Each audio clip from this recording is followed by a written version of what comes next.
ஸ்ரீமதே ராமானுஜாய நமஹா. நம்ம பார்த்துட்டு இருக்க இந்த கோவில் ஸ்ரீ கோதண்ட ராமசுவாமி கோவில். இது தமிழ்நாட்டுல சேலத்துக்கு அருகில் இருக்கும் அயோத்தியா பட்டினம் என்ற ஊர்ல இருக்கு. சுமார் 500 வருஷம் பழமை வாய்ந்த கோவில் இது. இந்த இடத்துக்கு ஏன் அயோத்தியா பட்டணம்ன்ற பேர் வந்ததுன்னா, ஸ்ரீராமர் அயோத்தியால பட்டாபிஷேகம் பண்ணிக்கிறதுக்கு முன்னாடி இங்க பண்ணிட்டாராம். அதனால பக்தர்கள் அயோத்தியாவுக்கு போக முடியலன்னா இங்க வந்து ஸ்ரீராமரை சேவிப்பா அப்படின்னு சொல்லி சொல்றா. ஏன்னா அந்த பலன் இங்கேயும் உண்டு அப்படிங்கிறா. அதனாலதான் இந்த இடத்துக்கு அயோத்தியா பட்டணம்னு பேரு. இங்க ஸ்ரீராமர் சீதா தேவியோட அமர்ந்த கோலத்துல, பட்டாபிஷேக கோலத்துல லக்ஷ்மணன், பரதன், சத்ருகனோட காட்சி தரர். ஸ்ரீராமர் ராவண வதம் முடிஞ்சு சீதா தேவிய லங்கால இருந்து கூட்டிட்டு வர்றார். திரும்பி அயோத்தியாவுக்கு போயிட்டு இருக்கார். போகும்போது இந்த இடத்துல தங்கினாலாம். ஏன்னா அவளுக்கு ராத்திரி ஆயிடுத்து.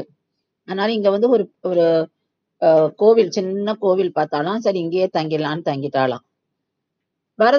பரத்வாஜ முனிவரும் இங்க தங்கியிருக்காரு. அவருடைய ஆசிரமம் இங்க இருந்திருக்கு.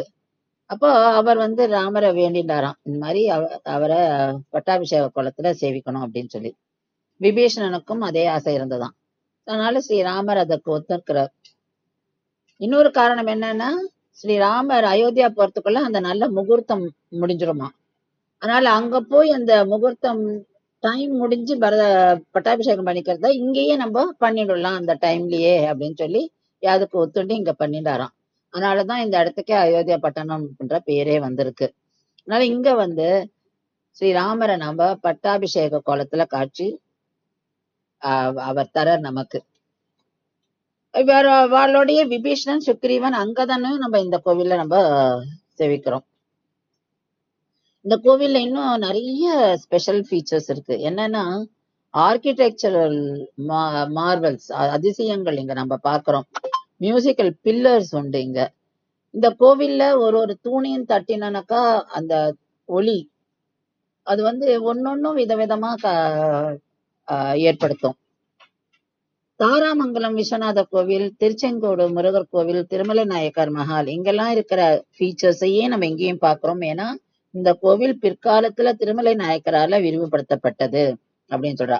முதல்ல ஆதி காலத்துல கட்டினது வந்து அதியமான் என்ற ராஜா அப்படின்னு இந்த இடத்த பத்தி சொல்றா. இந்த கோவில் சிற்பக்கலைக்கு ரொம்ப ஃபேமஸ், ரொம்ப பழமையான கோவில். ஸ்ரீராமர் பட்டாபிஷேக கோலத்துல காட்சி தரர். கண்டிப்பா சேவிக்க வேண்டிய கோவில் இது.